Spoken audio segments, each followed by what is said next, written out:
let's bring in independent analyst Rutendo Matinyarare, who believes that South Africa can learn lessons from neighboring Zimbabwe insofar as SOEs here in the country are concerned.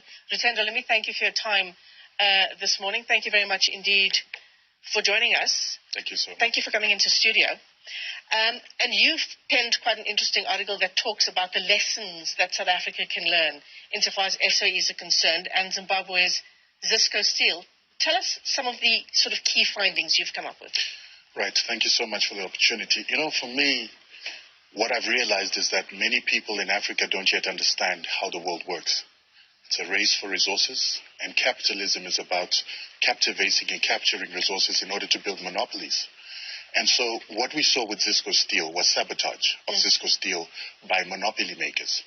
And these monopoly makers were companies like Anglo America, Eskom of South Africa, Lancaster Steel, and Woest Alpine, that was manufacturing the machines that were used in smelting iron and steel in Zimbabwe. Now, Cisco Steel is in many ways very similar to Eskom.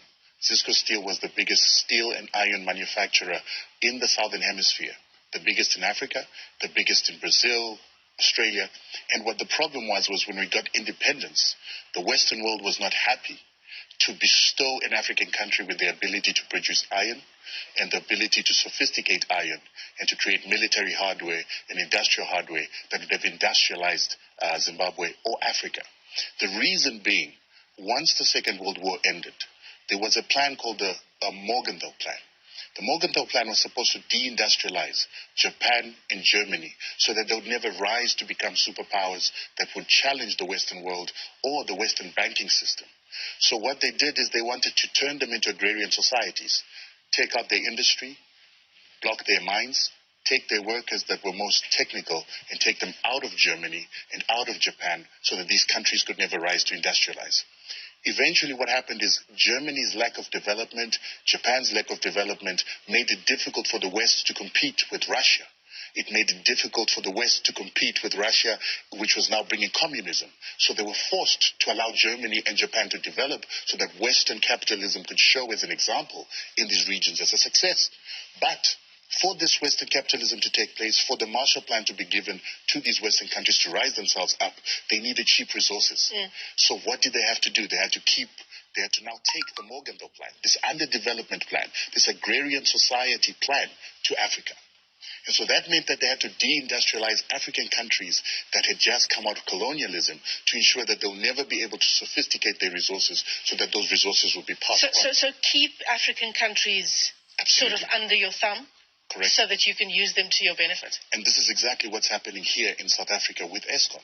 Because you have to understand that Eskom itself was created by a private monopoly that was led by Cecil Rhodes' company, the British South Africa company.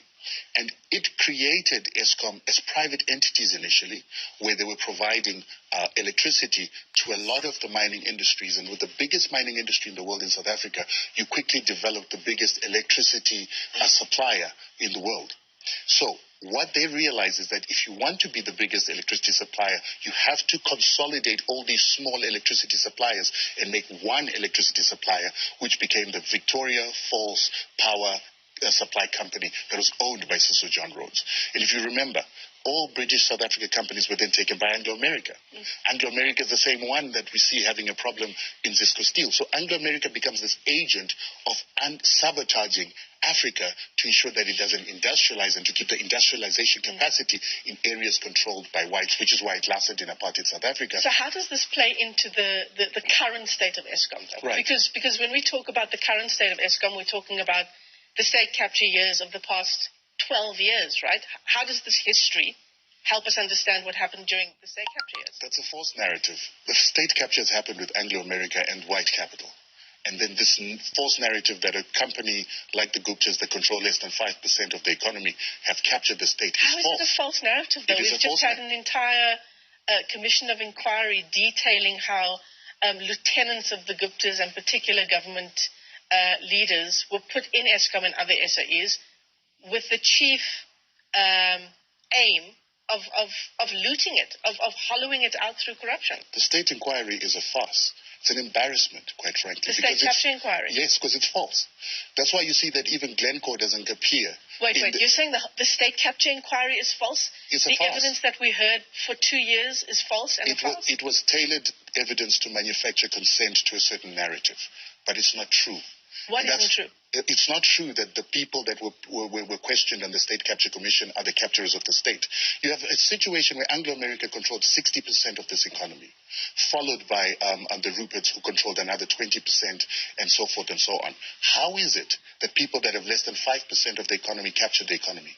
But the estimates are this morning, Rutendo, that hundreds of billions left our country through state capture. And there's forensic evidence detailing exactly that. Where's the forensic evidence being tested for you to prove that as a reality? It is a narrative. Well, we're living with the reality, aren't we? So let's give you a reality again. Remember, we heard that there were weapons of mass destruction in Iraq. They were never found. And there was supposed to be evidence because it was never tested. And there's this Western agenda to always make a story a reality that never gets tested. That's what we're seeing with the State Capture Commission. And I'm not saying this so that we just cause problems. I'm saying this so that you get to the root cause of the problem that you have in South Africa. And I'm saying Cisco Steel, Anglo-America was central to the destruction of Cisco Steel to maintain white monopoly and white capture. And let me tell you another thing. Whenever a society has had a crime against humanity happen against it, we usually have, for instance, with Nazi Germany, people being brought to book, people being taken to court and taken out of society. In South Africa, you've got a problem in the aspect that in South Africa, we had the very same people that perpetuated the crime against humanity still running society, running the media, running the companies, running banking, and continuously perpetuating the crimes of apartheid in a modern-day democracy by lies and doing the same things that were done during apartheid. We will never know the truth as long as the criminals of the apartheid system are running the economy for the same ends and the same purposes of apartheid, which was exploitation of the mineral resources of this country. And remember, Eskom was built off the gold, platinum, and exploitation of the diamonds of South Africa. And when the mining companies were paying for those services, they were not paying enough in order to allow for replacement cost in future. They were simply making money for the moment. What we've got now is that we've got an Eskom that did not save enough from the services that it gave these mining companies. Those profits went into the mining companies that are outside the country. Some of them are leaving because the gold is finished. Some of them are leaving because iron is finished. And they've taken the profits that should have been channeled into Eskom, that should have been part and parcel of the replacement cost and the depreciation of what Eskom would need to rebuild itself today. And the bankers have also sabotaged you in the aspect that the moment we get to 2017, you see a company called Future Growth that belongs to Old Mutual saying that we'll no longer give loans to SOEs, particularly Eskom.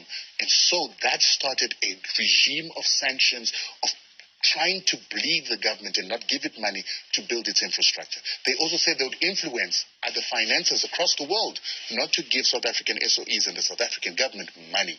That is a regime change agenda, and that is an agenda to deindustrialize South Africa, as I've been saying with the I have to interrupt you there, Rutendo.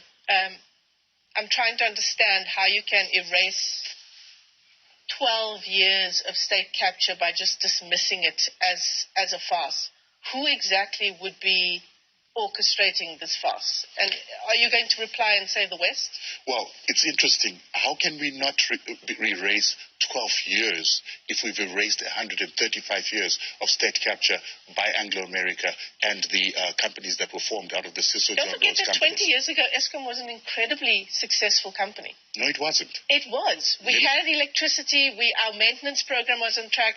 We had profitability. We were exporting our excess power outside of the country as well. You were doing that while 70% of South Africa didn't have electricity. Many people were living in darkness in a country that was producing what you call... 20 years ago, not 27. I'm talking about 20 years ago. 20 years ago, you did not have electricity for everybody. You actually had 70% of your people without electricity. Yeah. They were excluded. And the labor of these people, the pittance that they were being paid in mines and the jobs that they were working, where they were paid 10% of what a white person doing the same job would earn, was money that was being used to subsidize Eskom for it to be a social welfare system for the mining companies. So you're saying the success of Eskom 2 decades ago was a false narrative? It was a false narrative. And it was a false narrative that if we allow ourselves to make that narrative, then we become complicit with an apartheid system that excluded 70% of the people because they were black and we don't care about them, yet we only gave services to 30% who were basically being subsidized by those that didn't have electricity. Okay, let's talk about Medupi and Kusile power stations that are wholly over budget, to the tune of billions. I'm on my phone now trying to find the exact number. Wholly over budget insofar as what was budgeted initially. In terms of maintenance costs, it's hundreds of billions of rands in excess. Okay, who do we blame that on? Right, that's a good question. And I always like to use history as my guide. So what is happening at Medupi and Kusile has happened before when they were creating Eskom. We had a company that was called Dick and Kerr. Dick and Kerr Company was supposed to provide electricity for Johannesburg municipality for its tram system and the electricity in Johannesburg, plus Rand mines. So what they did is they went to buy machinery from England in order to power the generation of power that was going to be generated by engines. We're talking 1905. And so they got engines from the English who were not good at making electricity machinery. The electricity machinery was mainly made by Germans, particularly AEG, Siemens, and other companies like that. They made the best machines. But the economy was controlled by the British, and they wanted their British companies to get the contracts to provide the machinery. So what happened with this company, this Dick and Kerr, is that all their machinery started collapsing. People were dying on the job. People were being asphyxiated in the plant because it was burning gas, but that gas was becoming toxic. Eventually, this entire plant collapsed. But even the collapse of this plant was very weird. We had trams that sank at sea. We had one of the chief engineers dying on the job. The very same things you're seeing happening with Eskom, which looked like sabotage, that was done by the Victoria Falls power company that was owned by Rhodes so that they would get a monopoly. So eventually the entire plant of Dick and Kerr collapsed. And that, many people say, was because of the English machinery that was obsolete. Some people say it was because of sabotage by these guys who wanted to build the monopoly. Today, this is what's happening at Kusile. Kusile, we've got Hitachi that's come in. They're not the best at producing electricity power. They're not the best at generating electricity power. So there is a chance that we've chosen the wrong service provider, but there is also a chance that what happened in the past, the sabotage that could be happening at these plants by other interests that are trying to perpetuate a monopoly that existed, and we've learned this in history before. And so if you look at what's happening at Kusile, we actually need a commission of inquiry, which is what they did in 1910. They had a commission of inquiry to find out what was happening in the electricity. This commission of inquiry was a farce.